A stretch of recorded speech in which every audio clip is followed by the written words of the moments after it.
नमस्कार, मैं हूं अविनाश पांडे और आप देख रहे हैं डीटीवी भारत। तो लोजपा में विवाद थमने का नाम नहीं ले रहा है और कुछ देर के पहले जो तस्वीरें लोजपा के कार्यालय पटना से निकलकर सामने आ रही है वो हैरान कर देने वाली है। तस्वीरें देखिए किस तरीके से यहाँ लाठीचार्ज भी हल्के फुल्के हुई है और प्रशासन ने किस तरीके से रोका है। देखिए तो नारेबाजी हो रही है, लगातार वहां पर जो स्थितियां हैं उसको संभालने के लिए पुलिस बल की तैनाती भी की गई है। तस्वीरें आपको लोजपा कार्यालय के बाहर की दिखा रहे हैं, जहाँ देखिए किस तरीके से वहां पर धक्का मुक्की की गई, किस तरीके से वहां पर जो कार्यकर्ता हैं उनको वहां पर देखिए लाठीचार्ज और हाथों से पीटा भी गया है और यहां से उनको भगाने के लिए प्रशासन ने अपने स्तर पर कार्रवाई की है और काम किया है।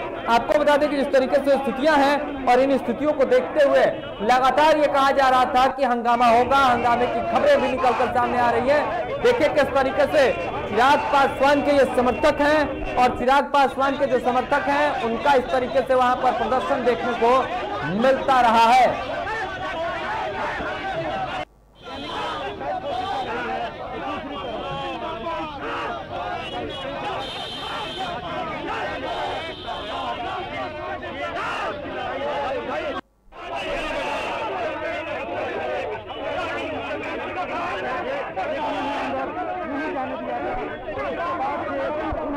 लाया गया है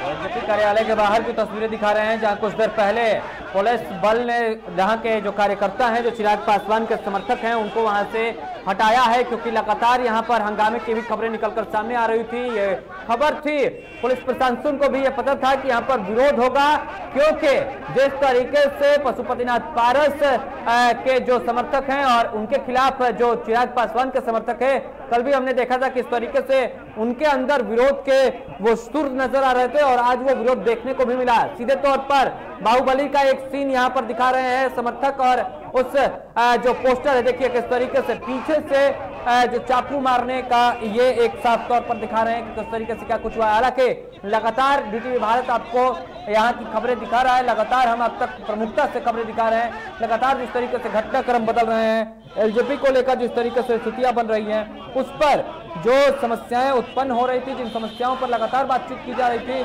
उस पर अब बातें आगे धीरे धीरे बढ़ती हुई नजर आ रही है। हालांकि चिराग पासवान भी सामने आए हैं और उन्होंने कहा है कि अब वो कानूनी लड़ाई लड़ेंगे, लेकिन उनके जो समर्थक हैं अब उनमें जो विरोध का सुर है, चाहे वो पशुपतिनाथ पारस की बात कर ले या दूसरे जो 5 सांसदों में से हैं, उनके खिलाफ आक्रोश है, उनके खिलाफ विरोध कर रहे हैं, लगातार नारेबाजी हो रही है।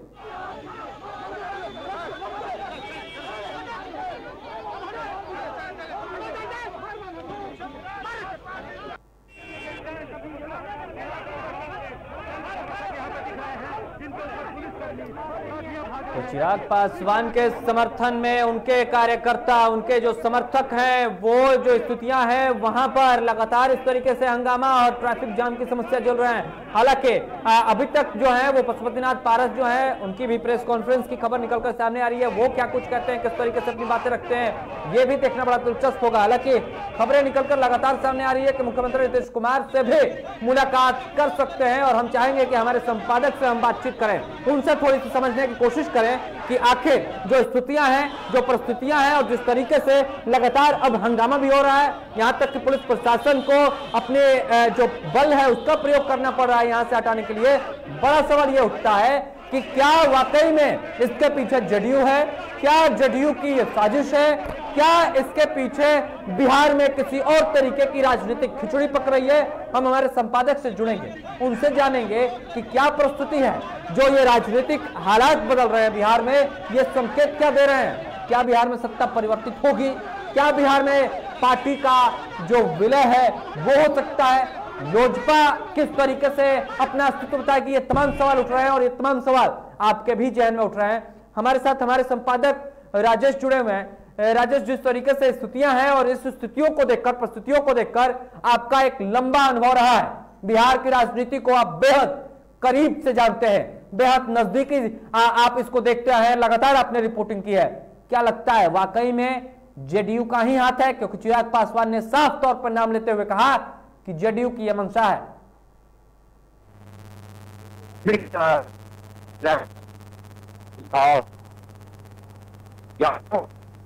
सियासी घटना कार्यक्रम को अगर और से आप देखेंगे अविनाश, तो स्पष्ट नजर आ जाता है। कोई भी थोड़ा बहुत भी अगर कोई राजनीति का जानकार होगा और सियासी दाव पेच अगर समझता होगा तो इसके पीछे जो आज उन्होंने आरोप लगाया है चिराग पासवान ने कि इसमें जेडीयू कर रहा है, इससे कोई इनकार नहीं कर सकता। वाकई में जेडीयू ने जिस तरह से अपनी रणनीति और इनके जो तमाम बड़े जो रणनीतिकार हैं उन लोगों ने जिस तरह से महत्व निभाई, उसी का नतीजा है कि आज चिराग पूरी तरह से अलग थलग पड़ गए। आपको याद हो विधानसभा चुनाव के दौरान जिस तरह चिराग ने कहा था, क्या यूं कहें सीधा मेरा टारगेट नीतीश कुमार को था, और उसके बाद पता है, पूरी दुनिया को पता है कि नीतीश कुमार को भारी नुकसान उठाना पड़ा है। ये बात और है कि यहाँ के राजनीतिक हालात है। राजेश, हम आपसे गुजारिश करेंगे कि आप स्टूडियो में आए और अपनी बातें रखें, किस तरीके से क्या कुछ हो रहा है। हम अब थोड़ी देर के बाद राजेश सर को अपने साथ जोड़ेंगे स्टूडियो में और आपसे सीधे बातचीत कराएंगे। राजनीतिक हालात पर जो स्थितियां हैं, परिस्थितियां हैं, उस पर चर्चा करेंगे। लेकिन ये जो तस्वीरें निकल कर आई हैं, ये तस्वीरें दिखा रही हैं कि एक बार फिर से बिहार की राजनीति जो है वो बहुत अलग तरीके से हो रही है। बिहार में जिस तरीके से स्थितियां हैं, परिस्थितियां हैं, उसको देखकर जिस तरीके से कयास लग रहे थे, वो कयास कहीं ना कहीं अब यहां से एक अलग वे में नजर आ रहे हैं, क्योंकि लगातार जेडीयू पर यह आरोप लगता रहा है। इससे पहले चाहे लोजपा के विधायक को तोड़ने की बात रही हो, या इससे पहले बसपा के विधायक को तोड़ के अपने साथ मिलाने की बात रही हो, या इससे पहले नीतीश कुमार ने जिनसे भी राजनीतिक दुश्मनी की उससे निभाई। और ये एक नाम नहीं है, फहरिस्त बड़ी लंबी है। चाहे वो रामविलास पासवान की बात कर ले, या फिर हम बात उपेंद्र कुशवाहा की कर ले, लालू प्रसाद यादव की कर ले, या अभी तत्कालीन मुख्यमंत्री प्रधानमंत्री नरेंद्र मोदी की बात कर ले, जब वो तत्कालीन उस समय गुजरात के सीएम थे, तब भी दुश्मनी निभाई थी। राजनीतिक दुश्मनी हमने देखी है, जहां नीतीश कुमार अपने इस तरीके से बातें रखते हैं जिससे राजनीति में थोड़ा सा मनमुटाव होता है, जिससे राजनीतिक विचारधारा में अगर वो उनके विरोधी हैं तो वहां पर विरोध के सुर नजर आए हैं, और फिर एक अलग रणनीति तैयार की जाती है, एक अलग प्रस्तुति बनती है और उस प्रस्तुति पे काम किया जाता है। और फिलहाल लोजपा भारी विरोध का सामना करना पड़ रहा है। लोजपा को, लोजपा की स्थितियां बेहद खराब है, और लोजपा अपने संविधान का हवाला एक तरफ से चिराग पासवान दे रहे हैं कि लोजपा का संविधान क्या कुछ कह रहा है, दूसरी तरफ वो ये कह रहे हैं कि कानूनी लड़ाई लड़ेंगे। अब बड़ा सवाल यहां पर ये उठता है कि कानूनी लड़ाई लड़कर क्या स्थिति, क्या अपनी वो प्रस्तुति बचा पाएंगे, क्या वो अपने इस 5 जो सांसद थे, 5 जो महत्वपूर्ण खंबे थे, उसको वापस उस किस तरीके से ला पाएंगे, अपनी प्रस्तुति उपस्थिति दर्ज करा पाएंगे। हमारे साथ हमारे संपादक राजेश स्टूडियो में जुड़ गए हैं। राजेश, थोड़ी तकनीकी समस्या आ रही थी, इसलिए मैंने सोचा कि आपको डायरेक्ट लाइव जोड़कर ही आपसे बातचीत करूं। शुक्रिया। क्या लगता है, जेडीयू का सीधे सीधे तौर पर चिराग पासवान ने नाम ले लिया, लेकिन उन्होंने कह दिया मैं शेर का बेटा हूं, न तब डरा था और न आज डरूंगा। इसको कैसे देखते हैं? उनके पूरे प्रेस कॉन्फ्रेंस को हम लोग सब देख रहे थे और सुन भी रहे थे, जिस तरह से उन्होंने कहा है, उस पूरे स्थिति को उनके पास कहने के लिए बहुत कुछ है नहीं। बिल्कुल, आप कह सकते हैं कि पूरी तरह से गेम अब जो है चिराग पासवान के हाथ से निकलकर आप उनके चाचा जी पारस जी के हाथ में आ गया है, और पारस जी ही अब पूरी तरह से लोजपा को हैंडल करेंगे। देखिए, क्योंकि लोकतंत्र में संख्या बल ही अहम है, और इस वक्त अकेला एकमात्र अगर कोई सांसद है तो सिर्फ एलजेपी में वो चिराग पासवान है। तो उनके पास करने के लिए कुछ है नहीं, सिर्फ वो अब बयान दे सकते हैं, या जो उन्होंने कहा है कि मैं कानूनी लड़ाई लड़ूंगा, तो उनके पास रास्ते खुले हुए हैं, जाएंगे इलेक्शन कमीशन में भी अपनी अर्जी दाखिल करेंगे, सुप्रीम कोर्ट भी जाएंगे। लेकिन इन लड़ाई के बीच में जो होना था वो हो चुका है, और किरकिरी होनी थी, परिवार में जो मतभेद थे वो सब सामने आ चुके हैं, और बहुत सारे ऐसे मामले जो सामने आए हैं जो नहीं आने चाहिए थे और नहीं होने चाहिए। व्यक्तिगत समझिए एक तरह से लड़ाई जो है सतह पे आ गई है, चाहे चिराग की तरफ से कहा जा रहा हो, या पारस जी की तरफ से, या प्रिंस की तरफ से कहा जा रहा हो। ये जिस तरह से रामविलास पासवान ने इस पूरी पार्टी को सींचा, या यूं कहें पूरे परिवार को जिस तरह से उन्होंने सींचा है, वो अब पूरी तरह से बिखर चुका है। और ये एक कह सकते हैं कि राजनीतिक या सियासत में जो अन्य जो कई लोग हैं, बड़े बरगद हैं, जिससे आप कह सकते हैं, जैसे लालू प्रसाद यादव का अपना एक परिवार है, मुलायम सिंह का अपना एक परिवार है, साउथ में अगर देखेंगे तो करुणानिधि का अपना परिवार रहा है, और ये सब बिखरते रहे हैं टाइम पे। अगर आप सही तरीके से उसका समाधान, बिखराव की तस्वीरें भी दिखाते रहे कि किस तरीके से क्या कुछ हो रहा है, क्योंकि ये तस्वीर आपको भी देखनी चाहिए और समझनी चाहिए कि इस तस्वीर में किस तरीके से, हालांकि उत्कर्ष हमारे साथ जुड़े हुए हैं, पहले उनसे जरा चल देते हैं। उत्कर्ष, फिलहाल क्या स्थिति है? जी देखिए, अगर आप फिलहाल लोकसभा में तनावपूर्ण स्थिति बनी हुई है, और जो भी कार्यकर्ता पहले से ही आशंका जताई जा रही थी कि चिराग पासवान के समर्थन में जो कार्यकर्ता है वो भी पहुंचेंगे, और वो लोग पहुंचे। जैसे ही पारस पशुपतिनाथ और ये सूरजभान सिंह पहुंचे हैं, उसी वक्त जो कार्यकर्ता थे चिराग पासवान के समर्थन में जो आए थे वो हंगामा करने लगे, नारेबाजी करने लगे, चिराग पासवान जिंदाबाद के नारे लगने लगे, सूरजभान सिंह मुर्दाबाद के नारे लगने लगे। तो उस वक्त स्थिति पुलिस प्रशासन के लिए भी जो संभालने के लिए थी वो मुसीबत खड़ी हो गई थी। और काले झंडे भी दिखाए गए, उत्कर्ष काले झंडे भी दिखाए गए। जब प्रशासन से नहीं संभाला गया तो उसके बाद वहां पे लाठीचार्ज भी हुआ है। जो कार्यकर्ता वहां पे सड़क पे ही लेट गए थे, कह रहे थे कि हमारे राष्ट्रीय अध्यक्ष चिराग पासवान ही है, हम किसी पारस पशुपतिनाथ को नहीं जानते हैं। अब कहना है कार्यकर्ताओं को, और काफी आक्रोशित है। और कहीं ना कहीं जो पारस पशुपतिनाथ है और सूरजभान सिंह है, उनके लिए मुश्किलें खड़ी हो रही है। जी हाँ बिल्कुल, काले झंडे भी दिखाए गए हैं उत्कर्ष। बिल्कुल, काले झंडे दिखाए गए हैं, नारेबाजी हुई है, रोड पे प्रदर्शन हुआ है, रोड पे लेट गए हैं कार्यकर्ता, लाठीचार्ज हुआ है, कार्यकर्ताओं की भी स्थिति खराब हो गई है, काफी से लाठियां बरसाई गई है, खून भी निकला कार्यकर्ताओं का। इससे नहीं कार्यकर्ता दिए जिनके मुंह में पुस्तक निकला है, प्रशासन ने उन पर लाठियां चटकाई, उनको हटाने की कोशिश की गई। कार्यकर्ता काफी आक्रोशित है क्योंकि उनको नहीं हटा पा रही थी क्यूआरटी, जबकि काफी संख्या में क्यूआरटी की पुलिस फोर्स मुस्तैद थी, और जो स्थानीय थाना है वो मुस्तैद थी। उसके बावजूद भी कार्यकर्ता काफी आक्रोशित है और उसको रोकना पुलिस के लिए काफी मुश्किल था। फिलहाल मुश्किल बिल्कुल बिल्कुल उत्कर्ष, फिलहाल पशुपतिनाथ पारस के बारे में कोई खबर निकलकर सामने आ रही है? वो अभी कहां पर हैं, क्या कर रहे हैं, और उनकी मीटिंग किसके साथ चल रही है? क्या कुछ इस तरीके से है? वो मीडिया के सामने कब आ सकते हैं, अपनी बातें कब रख सकते हैं? फिलहाल जो बंद कमरे में बात हो रही है, जो पशुपति पारस है और सूरजभान सिंह है, दोनों एलजेपी कार्यालय में अंदर है, और अंदर कमरा बंद है, दोनों अंदर कमरे हैं। और वो जब बाहर आते हैं तो क्या कुछ बातें निकल के सामने आती है वो देखने वाली बात होगी। क्या पशुपति पारस किसी से मुलाकात करते हैं? खबरें आ रही थी कि नीतीश कुमार से उनकी मुलाकात हो सकती है, मंत्रिमंडल में जगह भी वो मांग सकते हैं, ये भी खबरें आ रही थी। वो जब कमरे से निकलते हैं क्या कुछ बातें होती हैं अंदर उन दोनों की। और भी कार्यकर्ता अंदर पहुंचे हुए, कई नेता भी हैं जो एलजेपी के, वो भी अंदर पहुंचे हैं। तो अंदर क्या बातचीत होती है, उसके बाद वो बाहर आके क्या बोलते हैं, ये देखना बड़ा दिलचस्प होगा।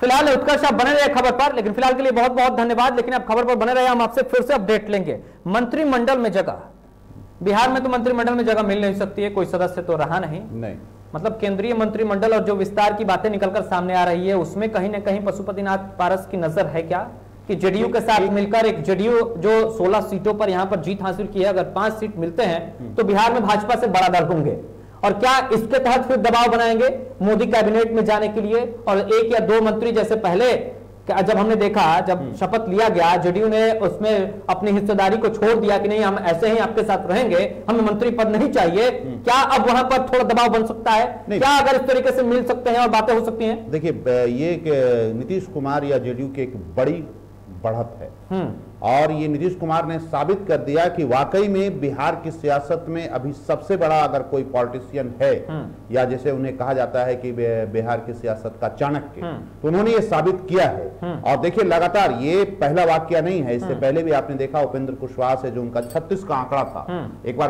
पुनः अपने पार्टी में लाकर लौकुश का जो समीकरण था, वो संदेश जो देना था वो भारतीय जनता पार्टी और बिहार की सियासत में उन्होंने दिया है। बिल्कुल। और उसके बाद आज इधर 2-3 दिनों में जो घटनाएं घटी हैं, उस घटना में भी नीतीश कुमार का जो कद है वो बढ़ा है। और अब जो आप जिस वाला आप इशारा कर रहे हैं बार्गेनिंग करने का या प्रेशर पॉलिटिक्स की जो बातें हैं, वो प्रेशर पॉलिटिक्स आराम से अब नीतीश कुमार कर सकते हैं केंद्र में, क्योंकि देखिए भारतीय जनता पार्टी लगातार बंगाल चुनाव में बैकफुट पे आने के बाद पूरी तरह से सहम गई है। उत्तर प्रदेश की अगर पॉलिटिक्स की बात कर लें तो वहां पर भी बहुत अच्छे कंडीशन नहीं आ रहे। तो वैसे में भारतीय जनता पार्टी इस वक्त जेडीयू और नीतीश कुमार का बढ़ता कर देखकर निश्चित रूप से सहमेगी और इसका फायदा होगा। रह गई बात पारस जी की, तो पारस जी की संभावनाएं हैं, बिहार में अभी भी संभावनाएं हैं, एमएलसी के थ्रू उनको किया जा सकता है, एडजस्ट किया जा सकता है। रह गया केंद्र का सवाल। लेकिन एक बड़ा सवाल यह भी उठता है कि क्या वो केंद्र की राजनीति छोड़कर आना भी चाहेंगे? हालांकि रह चुके हैं यहाँ, मंत्री पद वो संभाल चुके हैं, और स्थितियां, देखिए पार्टी को बचाना एक अहम जो जिम्मेवारी उन्होंने ली है, ये छोटी मोटी जिम्मेवारी नहीं है, बहुत बड़ी जिम्मेवारी है। क्योंकि देखिए स्वतः चिराग पासवान ने पावर को ट्रांसफर नहीं किया है, इन्होंने छीना है, आप यूं कहें तख्ता पलट किया गया है। तो वैसे स्थिति में एलजेपी का बिहार से बाहर कोई जनाधार कभी नहीं रहा। चुनाव आप लड़ते रहे, ये अलग इशू है, लेकिन इससे बाहर इसका कोई जनाधार नहीं रहा है। तो वैसे स्थिति में अगर बिहार में जनाधार और बिहार में पार्टी को अगर मजबूत का आप देख रहे हैं जिस तरह सड़कों पर चिराग के लोग, और बिहार में भी कुछ सीमित जगहों पर ही जनाधार है, ये पूरे बिहार की बात नहीं कही जा सकती। हाँ बिल्कुल, ये जो प्रदर्शन जो आप देख रहे हैं आगे आने वाले दिनों में ये तेज होगा। आप इतने हल्के में चिराग पासवान को न लें कि वो वो भी सीखते मजे हो गए नेता, वो अच्छे वक्ता हैं, क्योंकि इससे पहले जैसा कि उन्होंने कहा कि मैं शेर का बेटा हूं और न तब डरा था न अब डरूंगा, उनका सीधे तौर पर इशारा वही था कि जब मैं नीतीश कुमार के खिलाफ बोलता रहा, लगातार बोलता रहा, विधानसभा चुनाव में उनके खिलाफ क्या क्या नहीं बोल दिया उन्होंने, और उसके बाद अब वो कह रहे हैं कि अब इस परिस्थिति से मैं थोड़ी डरूंगा, नहीं मैं तो कानूनी लड़ाई लड़ूंगा। वो कानूनी लड़ाई भी लड़ेंगे। और ये एक बात जान लीजिए, बहुत जल्द देखिए बरसात का मौसम है, लेकिन उसके बाद स्थिति को समझने के बाद चिराग पासवान पटना आएंगे, बिहार आएंगे, अपने संसदीय क्षेत्र में भी जाएंगे और वो सीधा कनेक्ट होंगे। देखिए जो रामविलास पासवान के पास अपना वोट बैंक पासवान जाति का रहा है, उसके बाहर बहुत ज्यादा उनका प्रभाव नहीं रहा है। वैसे स्थिति में अब देखना दिलचस्प होगा कि आप पारस जी के पास जो पासवान वोट बैंक है क्या वो रहेगा या अब जो पहले जो शिफ्ट करा पाएंगे या नहीं। देखिए चुनाव जिस तरह से मांझी जी बोलते हैं, लेकिन वो अपनी जाति का वोट ट्रांसफर नहीं करा पाते, मतदान में मत नहीं हो पाता, नहीं हो पाता। तो यहाँ भी एक दिलचस्प है, सहानुभूति जो उनकी जाति के लोग हैं उनके चिराग के पास रहेगा, इसमें कोई दो राय नहीं। देखिए उनके साथ जो लोग गए हैं वो कौन है, चिराग बहुत आसानी से अपनी जाति और बिरादरी वाले को समझाएंगे कि कौन लोग हैं उनके साथ जो गए हैं। वो सीधा कहेंगे कि ये अपर क्लास वाले लोग हैं, उनके हाथों में ये खेल रहे हैं, उन लोगों ने इन्हें इस शिकार बनाया और इस तरह की अपनी फॉरवर्ड और बैकवर्ड यहाँ पे होगा। ये बिल्कुल होगा, ये बातें होंगी।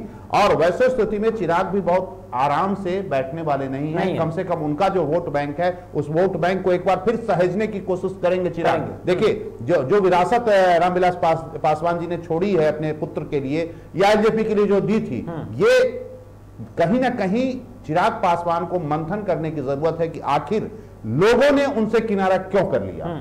कई बार ऐसा हुआ है कि जो यहाँ के कार्यकर्ता दिल्ली गए उनके आवास पर मिलने के लिए, कई बड़े नेता गए, कई सांसद गए, वो अंदर अपने रूम में ही रहे, अपने आवास में ही रहे, लेकिन उन लोगों से मुलाकात इन्होंने नहीं की। मतलब एक जन नेता नहीं बनना। जो पासवान जी का था, रामविलास पासवान जी का था, हम लोग दिल्ली में थे तो जब भी अगर मंत्री थे, लेकिन अगर हम लोग को रहता था कि अगर नहीं उनसे हमें बयान लेना है, बाइट लेना है, एक बार खबर कीजिए, ठीक है आप आ जाइए, 1 घंटे के बाद बयान देंगे। हम लोगों ने कई बार देखा है चैनलों पर दिखते थे, वो सोए रहते थे।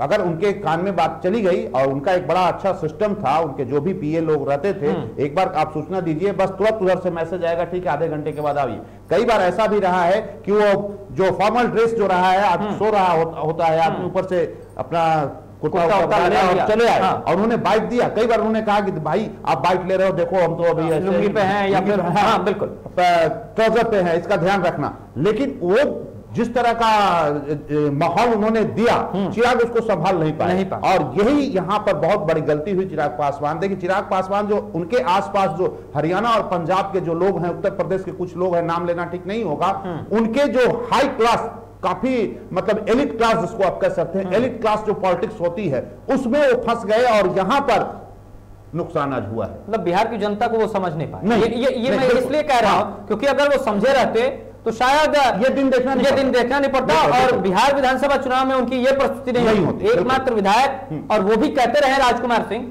कि मैंने तो अपने बल पे जीत हासिल किया, और जहां से वो जीत के आ रहे हैं, जिस बड़े नेता को हराया है, वहां सिर्फ और सिर्फ चिराग पासवान के नाम के भरोसे नहीं जीता जा सकता। कोई वहां नहीं है, वहां जो सच्चाई इस बात में बोली कुछ नहीं है, वो अपने बल पे जीते हैं वो। क्योंकि मैं खुद गया था मटिहानी से, जब राजकुमार सिंह जीतते हैं, भोगो सिंह के खिलाफ वो लड़ाई लड़ते हैं, तो वहां कद राजकुमार सिंह का बड़ा था, न कि चिराग पासवान का। हालांकि लगातार ये कहते रहे कुछ नहीं है, वो बस वो अपना उनकी अपनी जीत है और उनकी अपनी जो पारिवारिक छवि रही राजकुमार जी की, उसके बदौलत जीती। और इसीलिए शायद राजकुमार जी को भी लगा कि नहीं अब चलिए यहाँ पर मेरी राजनीति आगे नहीं जा सकती है, मैं जेडीयू के शरण में जाता हूं, और वहां से जेडीयू में राजकुमार सिंह चले गए। हालांकि उनको भी विरोध का सामना करना पड़ा, लेकिन उन्होंने अपने स्तर पर बातें रखी। लेकिन यहाँ बड़ा सवाल ये उठता है, मैं आपसे ये समझना चाहता हूँ कि क्या यहाँ पर बीजेपी को भी नुकसान हो रहा है?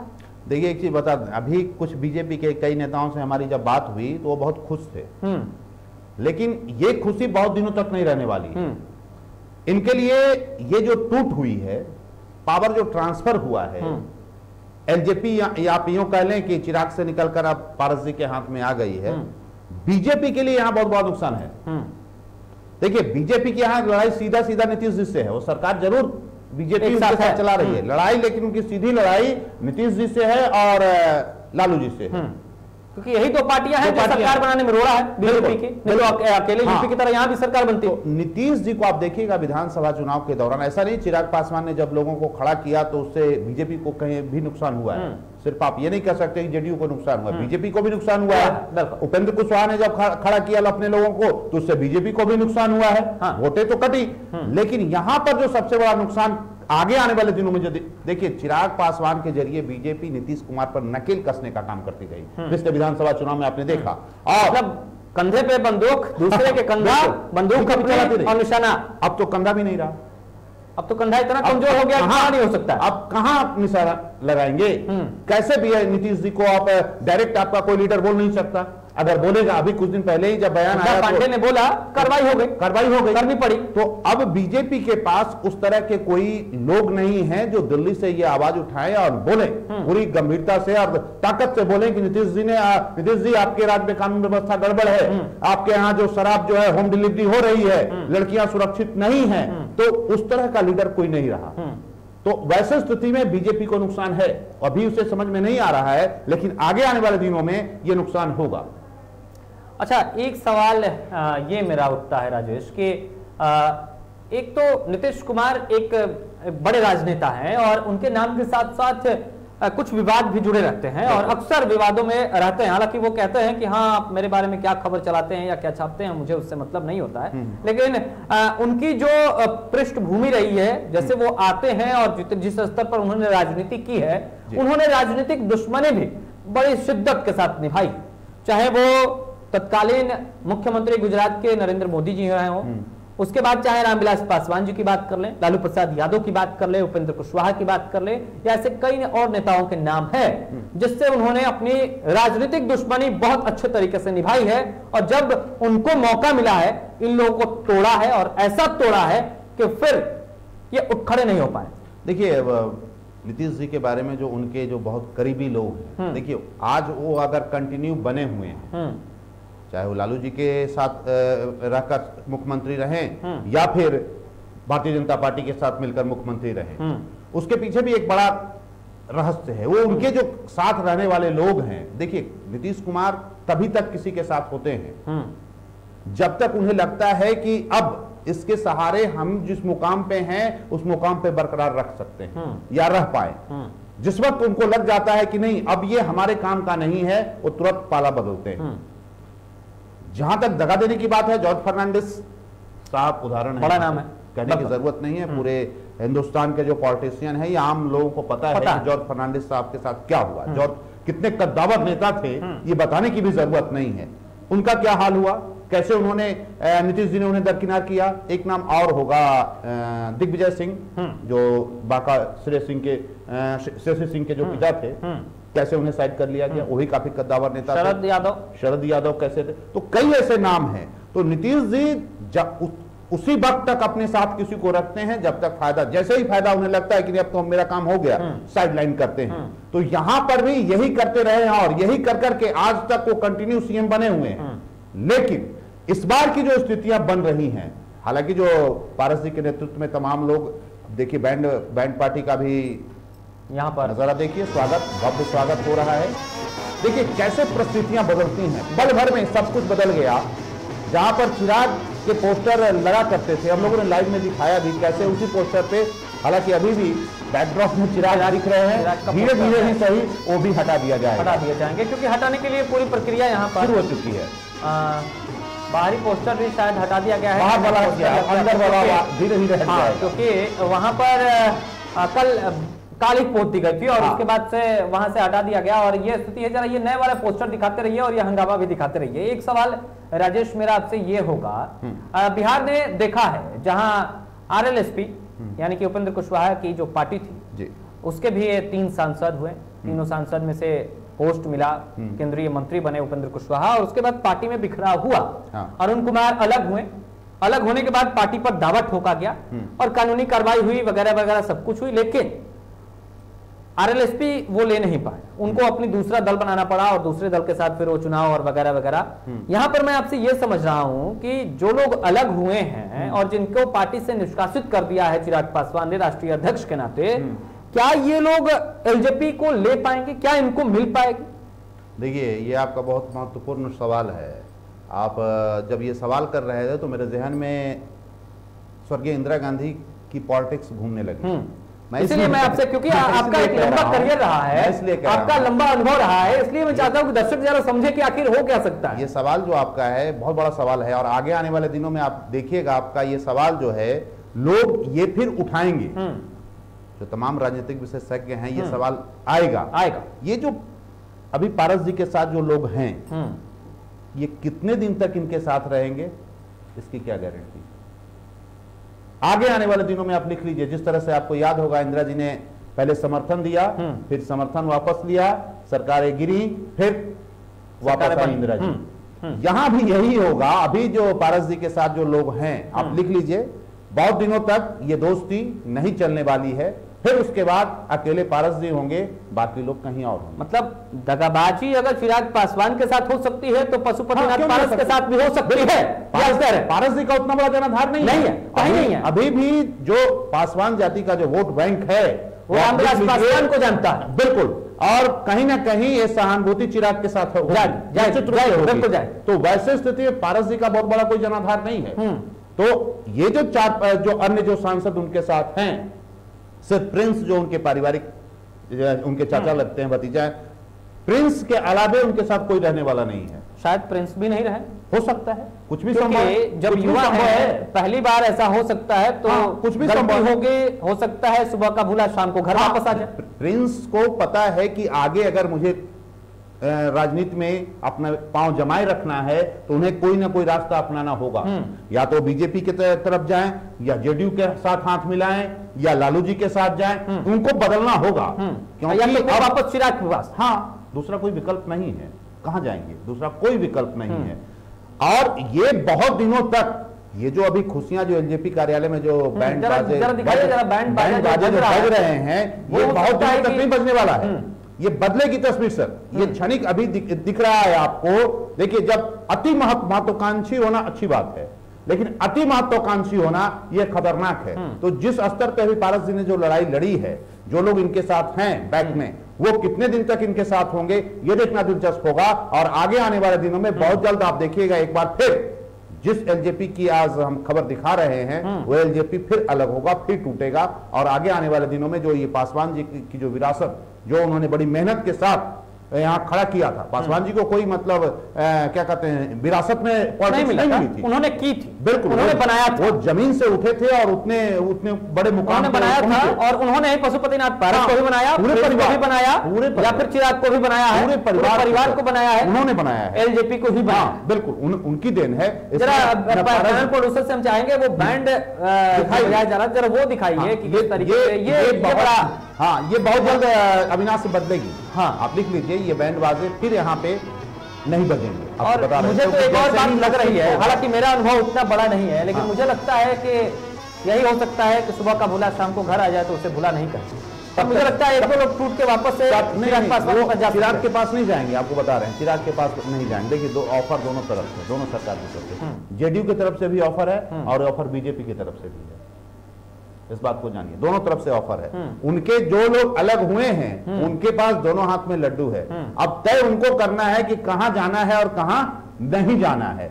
लेकिन ये जो अभी जो सुर बज रहे हैं, ये सुर बहुत ज्यादा दिनों तक नहीं बजने वाले हैं। एक बार फिर यहाँ पर इस कार्यालय में सन्नाटा पसरेगा। आप लिख लीजिए। और वैसे कि कोविड में तो पसरा ही हुआ था, और वैसे भी एलजेपी कार्यालय में सन्नाटा ही पसरा है। वहां तो कुछ है नहीं। एक तो मीडिया के सामने बहुत कम लोग आते हैं, कई प्रवक्ताओं को हमने फोन किया, बोलना नहीं चाहते हैं, रहे तब तो अपनी बातें रखना ही नहीं चाहते हैं ना। तो देखिए, स्थितियां जब आप जब जनता से नहीं जुड़िएगा, जनता से जुड़कर उनकी समस्याओं पर बातचीत नहीं होगी, तो मुझे लगता है कि किसी गठबंधन में रह के 6 सीटें जीत जाना और उसके बाद उसको अपना जनाधार समझ लेना, शायद यही सबसे बड़ी गलती रही। यही भूल हुई और यही इसी भूल का नतीजा है कि आज चिराग के हाथ से सियासत या पॉलिटिक्स पूरी तरह से एलजेपी की पॉलिटिक्स या बिहार की पॉलिटिक्स खिसक गई। इन्होंने समझा नहीं।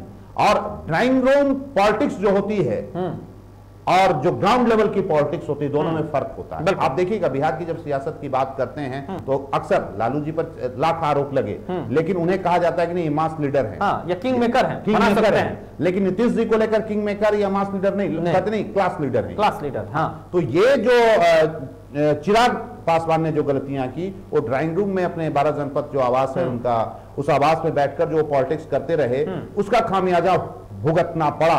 और जो उनके आज जो लोग भी उनके साथ हैं, जो थे, जो आज की तारीख में पारस जी के साथ अलग उन्होंने अपना खेमा कर लिया है, वो सभी के सभी नहीं चाहते थे। सच्चाई ये भी आपको बता दूं, कोई नहीं चाहता था कि ये पुराना जो घर है टूटे।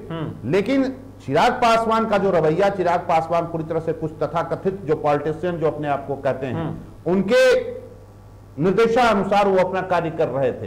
किनसे मिलना है, किनसे नहीं मिलना है, किनसे क्या बातें करनी है, वो पूरी तरह से कॉर्पोरेट, पार्टी को उन्होंने कॉर्पोरेट लुक दे दिया था। मतलब जो कहूंगा, या तो फिर ये जो आरोप लग रहे हैं कि मैं जो कहूंगा वही करूंगा, इस तरीके से इसमें बातें हैं, उसी का खामियाजा भुगतना पड़ा। और आप देखिए इनके संसदीय क्षेत्र अगर जमुई आप जाएंगे तो वहां भी बहुत लोग, जनता इनसे खुश नहीं है। लेकिन अभी भी इनके पास, मैं दावे के साथ कह रहा हूं कि जो वोट इनकी अपनी जो जाति, अपने जो कास्ट की, पासवान की जो जाति है, पासवान का जो वोट है, वो अभी भी चिराग के पास ज्यादा होगा। करीब मेरा दावा है कि तकरीबन आप 80%, 85% पासवान जाति के जो लोग होंगे वो चिराग के पास होंगे, वोट होंगे। हाँ। वो पारस जी के साथ नहीं जाएंगे, क्योंकि एक पारस जी के खिलाफ तो जो जरा प्रदर्शन भी दिखाइए। हाँ। देखिए पारस जी को ही लेकर ये प्रदर्शन चल रहा है, बिल्कुल उनके समर्थन में बहुत कम लोग उतर रहे हैं। लेकिन हंगामा जो हो रहा है, जो तस्वीरें हमारे पास आई हैं अभी, देखिए ये जो तस्वीरें हैं चिराग पासवान के समर्थक है, और ये देखिए बाहुबली का मुझे एक सीन याद आता है, जहां पीछे से कटप्पा, चाकू मारा जाता है, और उस चाकू को लेकर देखिए किस तरीके से दिखाया गया है कि पीठ में छुरा घोंपा गया है, खंजर घोंपा गया है। और ये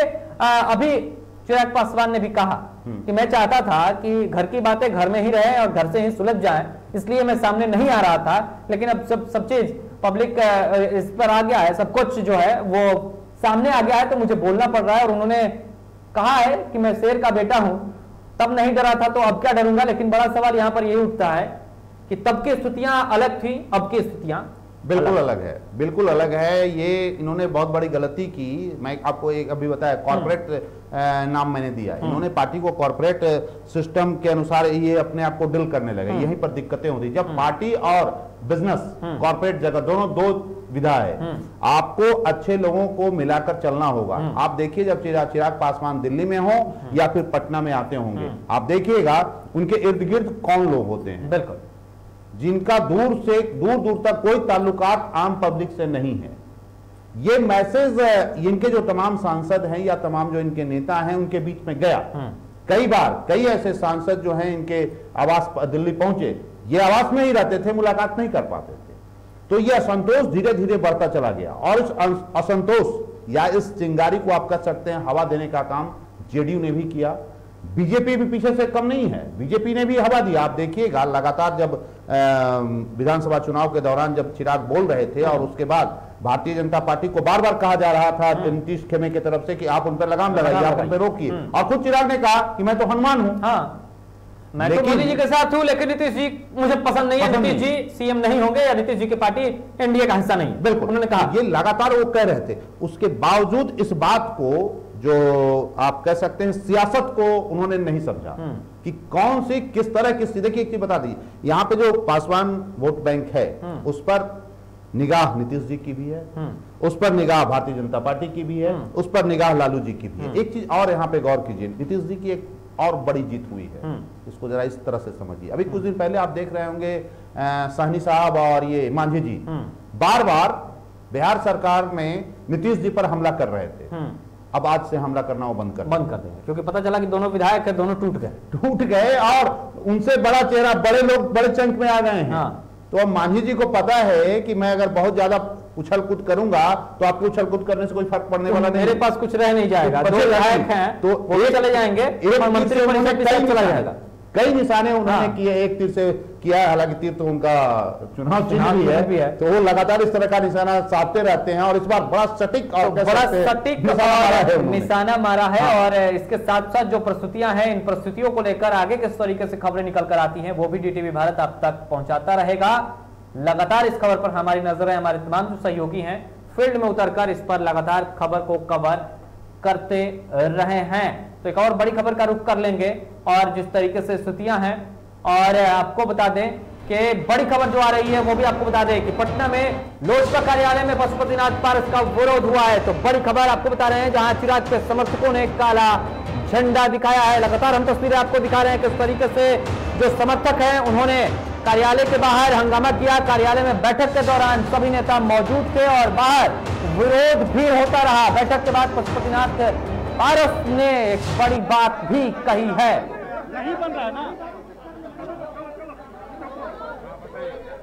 सर, बड़ी संख्या में आपके समर्थक हैं यहाँ पर मौजूद हैं।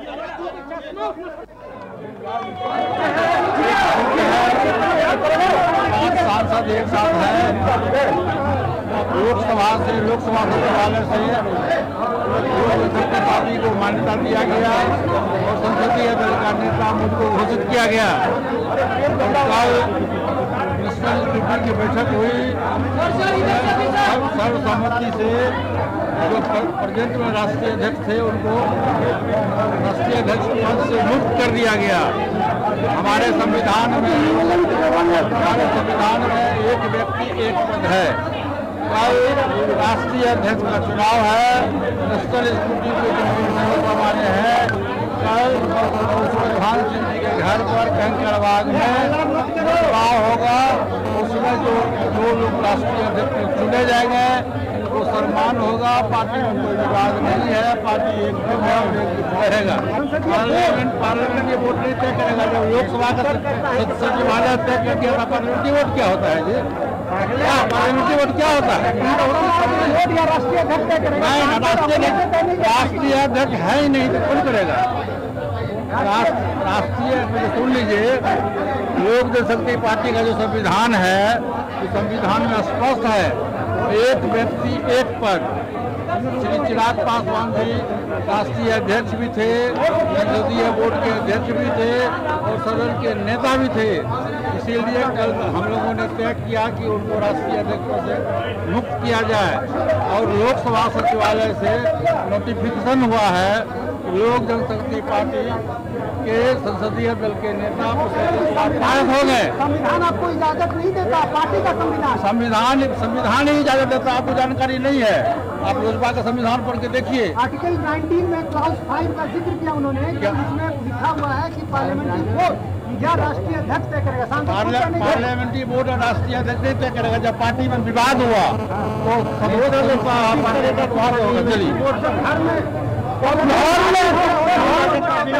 घर में किसका कब्जा होगा?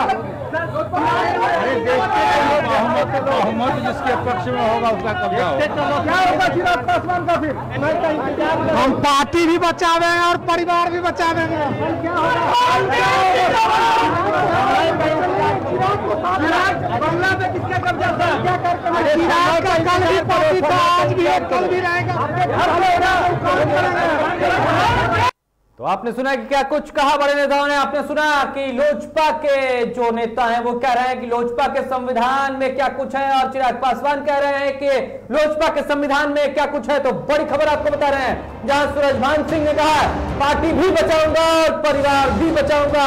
साथ ही साथ आपने सुना कि पशुपतिनाथ पारस क्या कुछ कह रहे हैं। उन्होंने सीधे कहा है कि पार्टी का संविधान ये कहता है कि एक व्यक्ति एक पद। तो एक व्यक्ति के पास, चिराग पासवान के बाद पार्टी के राष्ट्रीय अध्यक्ष भी वो थे, पार्टी के संसदीय बोर्ड के अध्यक्ष भी थे और संसद में पार्टी के नेता भी थे, 3-3 पद। इसलिए पार्टी ने कहा, नेताओं ने कहा कि इन्हें राष्ट्रीय अध्यक्ष से मुक्त कराया जाए। और कल जो कहा है पशुपतिनाथ पारस ने कि कल राष्ट्रीय अध्यक्ष का चुनाव होगा। सर अब तो यहाँ से तस्वीर लगभग स्पष्ट तस्वीर स्पष्ट हो चुकी है और जो पारस जी कहना चाह रहे थे उन्होंने स्पष्ट संदेश दे दिया है। हालांकि संदेश तो पहले ही था। अब देखिए क्या करना है, चिराग जी कैसे आगे जाएंगे, उनके पास कोई विकल्प नहीं है। एक विकल्प है कानूनी लड़ाई, दूसरा और कोई विकल्प नहीं है। दूसरी जो एक बड़ा विकल्प है, जनता के बीच में उन्हें आना होगा। ये मैसेज को जनता के बीच में देना होगा कि मेरे साथ दगाबाजी की गई है, और ये दगाबाजी उनको ये कह के देना होगा कि मेरे साथ नहीं, आपके साथ की गई है। जो उनके मतदाता हैं, जो उनके वोटर हैं, उनको समझाना होगा कि रामविलास पासवान जी को, जो उनकी जाति के लोग हैं, एक भगवान की तरह पूजते थे। तो ये बात अगर चिराग पासवान उन्हें समझाने में कामयाब हो जाते हैं कि ये मुझे दगा नहीं दिया गया है, ये आपके भगवान रामविलास पासवान जी को दिया गया है, आपके जो नेता थे उनको दिया गया है, ये मैसेज देने की कोशिश, दो ही विकल्प है, या तो आप कानूनी लड़ाई लड़ें या फिर कानूनी लड़ाई भी लड़ें, और दूसरा जो पॉलिटिकल लड़ाई जो होती है, जो जमीनी स्तर पर होनी चाहिए, वो दोनों लड़ाई उनको लड़नी होगी। तब जाकर आगे आने वाले दिनों में वो अपने आप को स्थापित कर पाएंगे। आगे आने वाले दिनों में तब जाकर इस तरीके से स्तुतियां हो पाएंगी, वो बचा। एक बार फिर से सुनाइए जरा पशुपतिनाथ पारस ने क्या कुछ कहा, क्योंकि आज अहम बैठक होने वाली थी, जो तमाम नेता थे वो मौजूद थे, बाहर विरोध हो रहा था, अंदर बैठक चल रही थी, और जरा बैठक के बाद क्या कुछ कहा है, और जरा तेवर देखिएगा, पशुपतिनाथ पारस के तेवर पर भी जरा ध्यान दीजिएगा, उनके भाव पर भी जरा ध्यान दीजिएगा, और जब वो चिराग पासवान कहते हैं वो भी जरा समझने की कोशिश कीजिए, और इस भाव और इस व्यवहार पर भी हम अपने संपादक से बातचीत करेंगे। लेकिन पहले जरा उस बयान को सुनिए।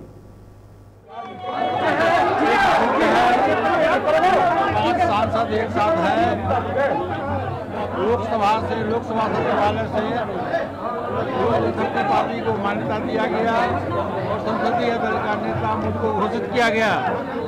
कल नेशनल कमेटी की बैठक हुई, सर्वसम्मति से जो प्रेजेंट में राष्ट्रीय अध्यक्ष थे उनको राष्ट्रीय अध्यक्ष पद से मुक्त कर दिया गया। हमारे संविधान में एक व्यक्ति एक पद है।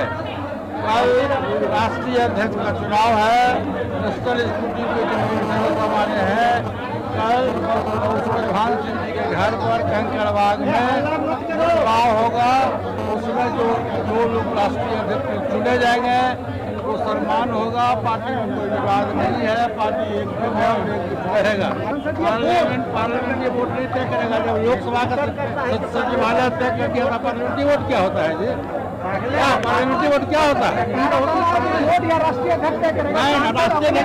राष्ट्रीय अध्यक्ष है ही नहीं तो कौन करेगा? राष्ट्रीय सुन लीजिए, लोक जनशक्ति पार्टी का जो संविधान है, तो संविधान में स्पष्ट है, एक व्यक्ति एक पद। श्री चिराग पासवान जी राष्ट्रीय अध्यक्ष भी थे, संसदीय बोर्ड के अध्यक्ष भी थे और सदन के नेता भी थे। इसीलिए कल हम लोगों ने तय किया कि उनको राष्ट्रीय अध्यक्ष से मुक्त किया जाए।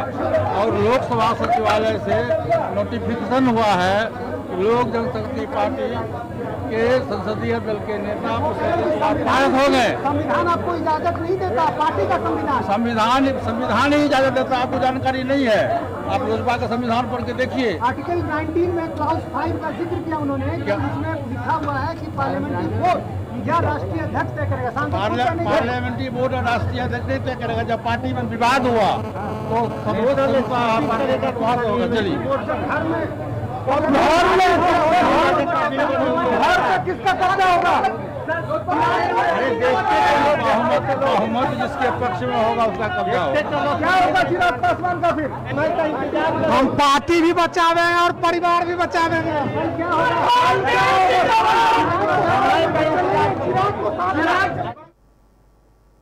देखिए, यहां से दो तीन सवाल उठ रहे हैं। एक तो पशुपतिनाथ पारस ने यह कहा कि मैं पार्लियामेंट्री बोर्ड को नहीं मानता, वो क्या चीज होता है। दूसरा, उन्होंने कहा कि ये पार्लियामेंट्री बोर्ड तय नहीं करेगा, ये संसद तय करेगी, संसद के जो अध्यक्ष हैं वो तय करेंगे कि पार्टी का नेता कौन होगा।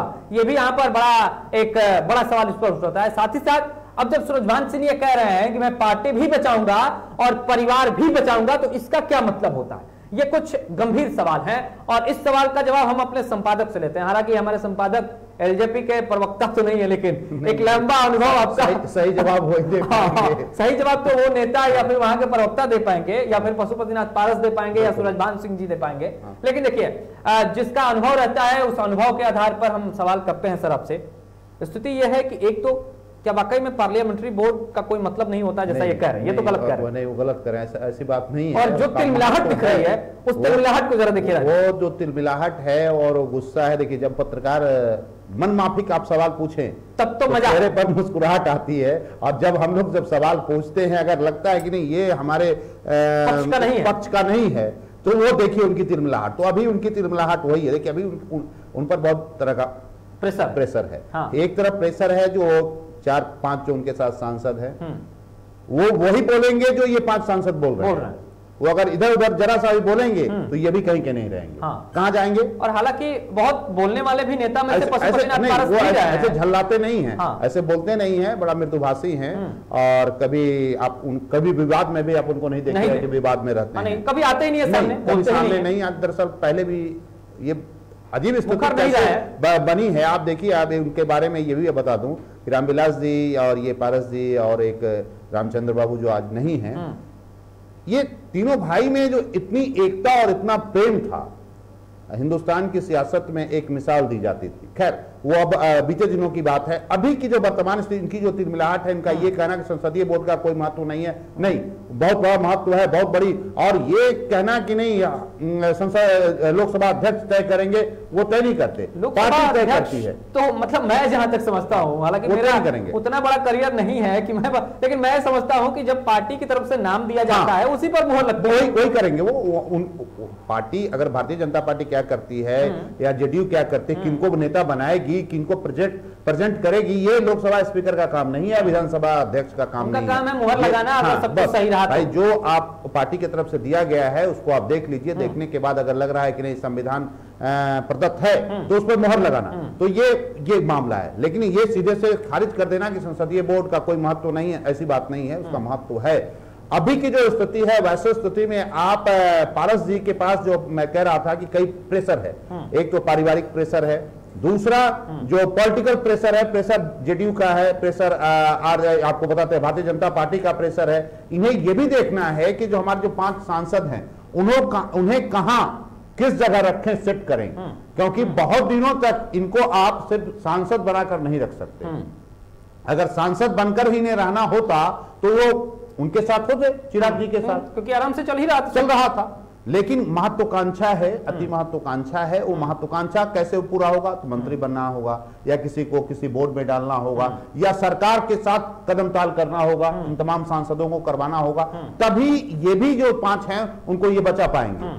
दूसरी एक बड़ी जवाबदेही है, जो इनके जो वोट बैंक जो हैं, ये जो पासवान जाति का जो रामविलास जी के साथ जो वोट बैंक रहा है, उस वोट बैंक को अगर पारस जी कैच नहीं कर पाते, अगर कैच नहीं कर पाते, या उस वोट बैंक को अपने तरफ अगर मुखातिब नहीं कर पाते, तो फिर इनका भी खेल खत्म हो जाएगा।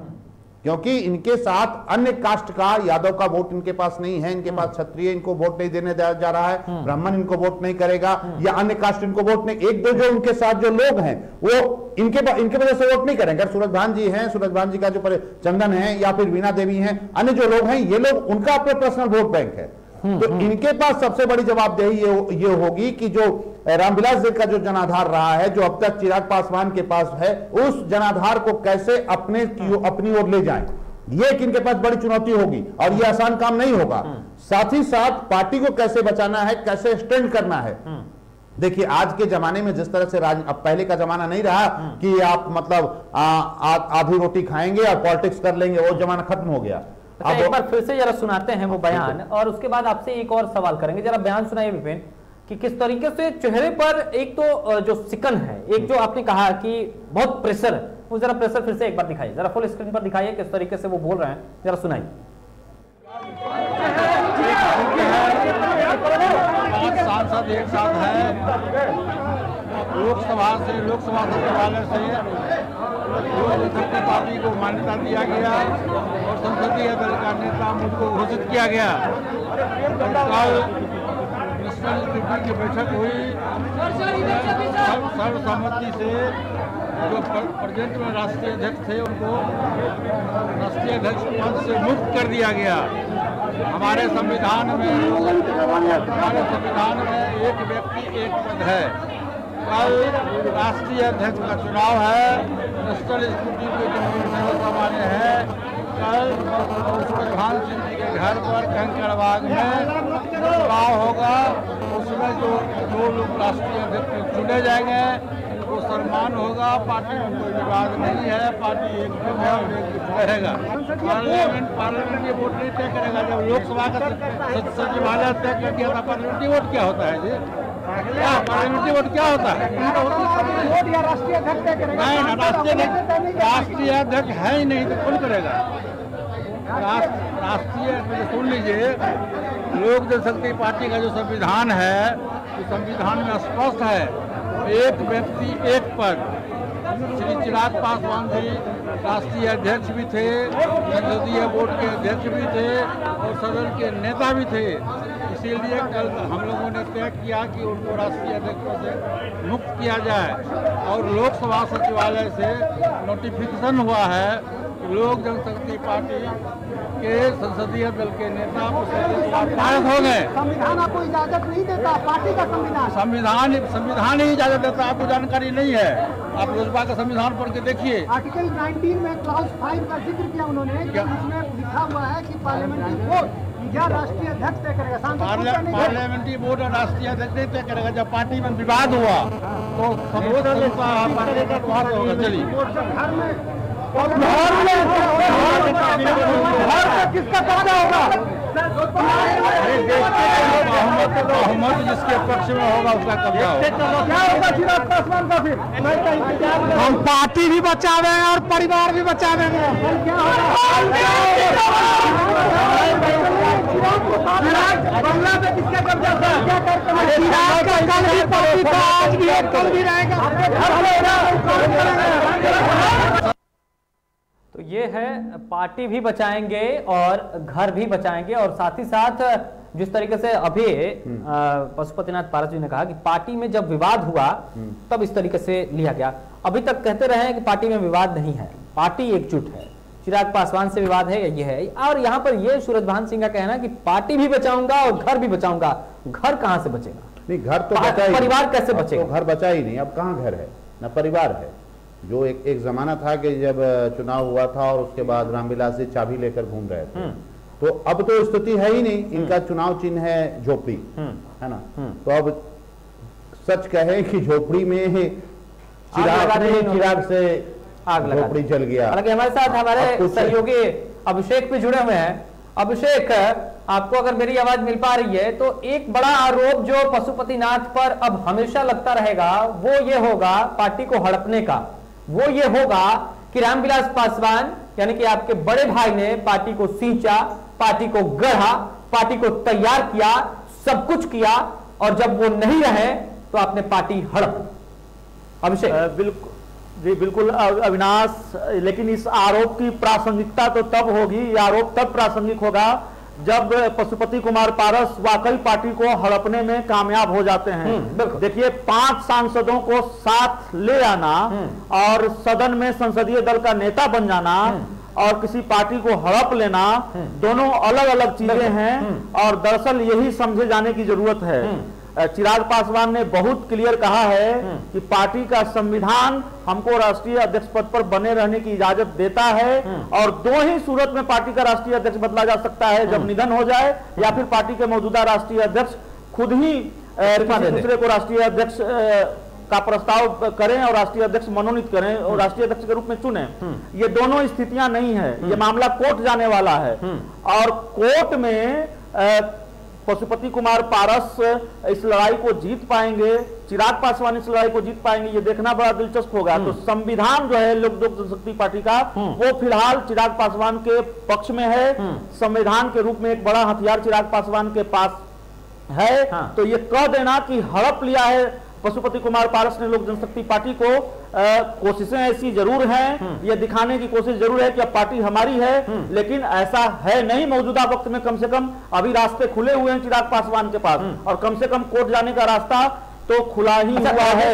और एक बयान का जिक्र जो आपने किया सूरजभान सिंह का कि मैं पार्टी भी बचाऊंगा, परिवार भी बचाऊंगा। देखिए, कई तरह की खबरें हमारे पास हैं, लेकिन हम अपनी जिम्मेवारी समझते हैं और जब तक उन खबरों की पुष्टि न हो जाए हम अपने दर्शकों के बीच वो खबरें नहीं रखेंगे। लेकिन एक बहुत महत्वपूर्ण जानकारी हम अपने दर्शकों को दे दें अविनाश, कि चिराग पासवान लगातार ये कोशिश कर रहे हैं और अंतिम समय तक, यानी कि जब तक वो हार नहीं जाए, ये कोशिश करते रहेंगे कि कम से कम सूरजभान सिंह और प्रिंस राज को अपने पाले में लाया जाए, उनको समझाया जाए, उनको मनाने की कोशिश की जाए और प्रिंस राज और सूरजभान सिंह के छोटे भाई चंदन सिंह सांसद है, वो आ जाएं तो वैसे भी दल बदल कानून के तहत कार्रवाई हो सकती है पशुपति कुमार पारस, महबूब अली कैसर और बीना देवी के खिलाफ। लेकिन चिराग पासवान के लिए ये करना आसान होगा, प्रिंस राज और सूरजभान सिंह को मनाना आसान होगा और वाकई चीजें इस दिशा में जाएंगी। ये कह देना अभी जल्दबाजी होगी, लेकिन जिस तरह से थोड़े नरम तेवर हैं सूरजभान सिंह के चिराग पासवान को लेकर, और वो कहते हैं कि पार्टी भी बचाएंगे, परिवार भी बचाएंगे, तो मुझे ऐसा लगता है कि चिराग पासवान को ये भरोसा रहा होगा, चिराग पासवान को ये भरोसा शायद है कि वो इस मामले में कामयाब हो पाएंगे और दोनों को अगर वो साथ लेते हैं तो वैसे भी कहीं दूसरी जगह जाने की जरूरत नहीं पड़ेगी, कोर्ट वगैरह का मामला नहीं होगा, कार्रवाई हो जाएगी पशुपति कुमार पारस। अभिषेक, हम अभी यही बातचीत कर रहे थे राजेश की सुबह का भूला शाम को घर आ जाए तो वापस आप अभी एक जिस और अभिषेक इशारा कर रहे थे कि अब मामला पूरी तरह से कानूनी दावपेच में जाएगा। कई बार ऐसे, आपको याद होगा चंद्रबाबू नायडू का केस जब साउथ में हुआ था, इस स्थिति में अब होगा क्या?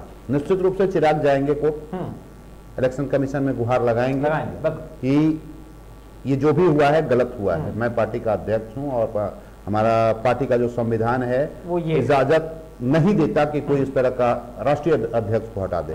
देखिए यहाँ पे होगा क्या, सरकार बीजेपी की है, आप इसको जरा गौर कीजिए कि जैसे ही चिराग पासवान से इन लोगों ने अलग होने का फैसला किया, कुछ ही घंटों में लोकसभा स्पीकर मिल लेते हैं, अमूमन होता नहीं होता। तो कहीं ना कहीं ऊपर से कोई गाइड तो कर रहा है कि ये होने दो, ये खेल चलने दो। आप लोकसभा स्पीकर कल का टाइम दे सकते थे, यहां पे एक सेकंड में सियासत चेंज हो जाती है, लेकिन यहां वक्त नहीं दिया गया। इन लोगों ने इजाजत मांगी, लोकसभा स्पीकर ने कहा कि आइए, तुरंत मिले और तुरंत मुहर लग गया। अब देखिए क्या होगा, कोर्ट जाना है, इनको जाना पड़ेगा, दूसरा कोई विकल्प नहीं है वहां। लेकिन उसके बाद एक खेल और क्या होगा, मान लिया जाए कोर्ट ने अगर चिराग के फेवर में फैसला दिया, तो दूसरा गेम इनका क्या होगा ये बता रहा हूं। दूसरा गेम क्या होगा, एलजेपी आर बनेगा। आर राष्ट्रवादी बन जाए? नो। अच्छा, आर मींस मतलब रामविलास पासवान। अच्छा, ताकि जो उनका वोट बैंक है वो उनको बताया जाए कि असली एलजेपी मैं ही हूं। रामविलास पासवान जी की जो विरासत को आगे बढ़ाने की बात है वो मैं ही हूं। आप अधिक से अधिक ये 5 जो इनके पास सांसद है उसको आप बर्खास्त नहीं कर सकते, क्योंकि 6 हैं और 5 इधर हैं, वो सिंगल हैं। कोर्ट क्या करेगा और इलेक्शन कमीशन का, इनकी सदस्यता खत्म नहीं कर सकते। सदस्यता तो नहीं खत्म नहीं कर सकते। एक जो अभिषेक ने कहा कि जो 2 लोगों का उन्होंने नाम लिया, एक तो चंदन सिंह जो सूरजभान सिंह के भाई, दूसरा प्रिंस राज, जिसके बारे में हमने कहा कि वो सॉफ्ट हो सकते हैं, वो सॉफ्ट टारगेट हो सकते हैं दोनों तरफ से, चाहे वो चिराग पासवान की तरफ से हो सकते हैं या इधर से हो सकते हैं, कि उनको लाया जा सकता है, क्योंकि उनको भी पता है कि मैं अभी नया हूं, मेरी कोई पृष्ठभूमि नहीं है। मेरे पिता की पृष्ठभूमि भले रही हो या मेरे बड़े पापा रामविलास पासवान की पृष्ठभूमि जरूर रही हो या चिराग पासवान की पृष्ठभूमि आज के डेट में है बिहार में, भले जनाधार कुछ भी हो, अगर 1-2% ही है लेकिन वो है, लेकिन प्रिंस पासवान की कुछ नहीं है, तो हमें कहीं ना कहीं सहारा लेना पड़ेगा। तो वो सॉफ्ट टारगेट हो सकते हैं अगर वो, और चंदन सिंह जिसका अभिषेक जी जिक्र कर रहे थे, अगर ये लोग 2 टूटकर वापस जाते हैं तब 2 ही बचते हैं, तब यहाँ पर दल बदलू कानून के तहत तब कार्रवाई हो सकती है। लेकिन आपको बता दें वैसा नहीं होने जा रहा है। वो मैं इसलिए कह रहा हूं कि जो भी बातें हुई हैं ये एक दिन का मामला नहीं है। आप जिस तरह से आप देख रहे हैं, अभी आपने कहा कि पारस जी का तेवर देखिए, ये तेवर यूं ही नहीं है, इनके पीछे भी इनके भी जो जानकार, इनके भी जो रणनीतिकार हैं, चाहे वो जेडीयू की तरफ से ललन सिंह जी हों, आरसीपी सिंह जी हों, भारतीय जनता पार्टी के कई ऐसे लीडर हैं वो होंगे, कई कानूनविद होंगे, कई सलाहकार, तो कई लोगों ने बैठकर ये पूरी प्लानिंग के साथ ये काम किया है और सब लोगों का लंबा अनुभव है। और जब तक भारतीय जनता पार्टी के शीर्ष नेतृत्व की हरी झंडी नहीं मिली तब तक ये टूट नहीं हुआ। बातें इससे पहले भी चल रही थी, राजनीतिक दिल्ली की राजनीतिक गलियारे में और पटना के राजनीतिक गलियारे में चर्चा थी कि ऐसा कभी भी हो सकता है। और लगातार हमने भी कई बार हमने भी खबरें बनाई, खबरें दिखाई अपने दर्शकों को कि बिहार में राजनीतिक सरगर्मी तेज हो सकती है। हालांकि वो सरकार को लेकर थी, लेकिन अब जो प्रस्तुतियां बनी है वो कहीं ना कहीं एलजेपी में इस तरीके से प्रस्तुतियां उत्पन्न हो गई हैं। एक बार फिर से अभिषेक के पास चलेंगे। अभिषेक, जिस तरीके से अभी देखने को मिला, जो हमने बयान सुनाया अपने दर्शकों को और जो पशुपतिनाथ पारस ने बयान दिया, उन्होंने कहा कि पार्लियामेंट्री बोर्ड ये तय नहीं करता है कि कौन संसद में संसदीय दल का नेता होगा। इसको लेकर कहीं ना कहीं उनके चेहरे पर तिलमिलाहट जरूर नजर आ रही है और वो कहीं ना कहीं प्रेशर में जरूर नजर आ रहा है। बिल्कुल अविनाश, चिराग पासवान ने बेचैनी बढ़ा दी है पशुपति कुमार पारस की। और अगर पशुपति कुमार पारस ये कह रहे हैं कि पार्लियामेंट्री बोर्ड ये तय नहीं करता कि सदन में संसदीय दल का नेता कौन होगा, तो फिर चिराग पासवान किस संविधान की बात कर रहे हैं और किस संविधान का हवाला देकर उन्होंने लोकसभा के स्पीकर ओम बिरला को पत्र लिखा है। साफ तौर पर अंग्रेजी में लिखे उस पत्र में कहा गया है कि लोक जनशक्ति पार्टी का जो संविधान है उसके आर्टिकल 26 में इस बात का जिक्र है, बहुत क्लियर जिक्र है, मेंशन किया गया है कि लोजपा संसदीय दल का नेता वही होगा सदन में जिसको लोजपा संसदीय बोर्ड की बैठक में चुना जाएगा। ऐसा तो हुआ नहीं है, तो फिर किस आधार पर लोक जनशक्ति पार्टी के संसदीय दल का नेता पशुपति कुमार पारस को चुना गया या उस रूप में उनको मान्यता दे दी गई लोकसभा के अध्यक्ष के तौर पर? खेल अभी लंबा चलेगा, खेल अभी खत्म नहीं हुआ है। अभिषेक, एक सवाल यहाँ पर छोटी सी टिप्पणी आपसे इस पर चाहेंगे। उन्होंने कहा कि कल राष्ट्रीय अध्यक्ष का चुनाव होगा, वहां से राष्ट्रीय अध्यक्ष बन जाएंगे, इसको कैसे देखते हैं? अपना सवाल दोहराएंगे अविनाश? हाँ बिल्कुल, मैंने कहा कि अभी पशुपतिनाथ पारस ने कहा कि कल राष्ट्रीय अध्यक्ष का चुनाव होगा, उसमें जो भी राष्ट्रीय अध्यक्ष बनेंगे उनका स्वागत कर लेंगे और जिस तरीके से आगे स्थितियां होंगी उस पर काम करेंगे, इसको कैसे देखते हैं? देखिए, राष्ट्रीय अध्यक्ष का चुनाव जाहिर तौर पर होगा और राष्ट्रीय अध्यक्ष बनेंगे पशुपति कुमार पारस। ये कोशिश तो हो ही रही है, ये कवायद तो हो ही रही है, लेकिन दरअसल असली लोजपा कौन है और लोजपा का असली राष्ट्रीय अध्यक्ष कौन है, ये बहुत हद तक गेंद अब जो है वो कोर्ट के पाले में है। और एक महत्वपूर्ण बात मैं आपको बता दूं कि चुनाव आयोग जाने की जहां तक बात है, तो चिराग पासवान, बहुत जिम्मेवारी के साथ मैं ये कह रहा हूं, चिराग पासवान का जो गुट है वो चाहता है कि चुनाव आयोग अगर जाना है तो वो पशुपति कुमार पारस का गुट जाए, हम पहले चुनाव आयोग नहीं जाएंगे। लेकिन प्रेस कॉन्फ्रेंस में चिराग पासवान ने आज ये कहा है कि कोर्ट का दरवाजा खुला है, कोर्ट वो जा कानूनी लड़ाई लड़ेंगे और इस पर जैसे काम होगा उस पर काम करेंगे। फिलहाल तमाम जानकारियों के लिए अभिषेक आपका बहुत बहुत धन्यवाद और सर आपका भी बहुत बहुत धन्यवाद, आप आए और अपनी बातें रखी। तो जिस तरीके से स्थितियां परिस्थितियां बनती रही हैं उस पर डीटीवी भारत अब तक लगातार खबरें पहुंचा रहा है। एलजेपी में जब से विवाद शुरू हुआ तब से हम आप तक खबरें पहुंचा रहे हैं और लगातार इस खबर पर हमारी भी नजर है और लगातार जो अपडेट आ रहे हैं वो हम आप तक पहले पहुंचाने की कोशिश कर रहे हैं। आपका साथ और सहयोग लगातार हमें मिल रहा है, इसे ऐसे ही आगे बनाए रखिए। फिलहाल इस बुलेटिन में मुझे दीजिए इजाजत, लेकिन इसके आगे आएंगे तो भोजपुरी में अश्लीलता वो बर्दाश्त नहीं है, वो भी कार्यक्रम होगा। बन रहे हमारे साथ और देखते हैं डीटीवी भारत। नमस्कार।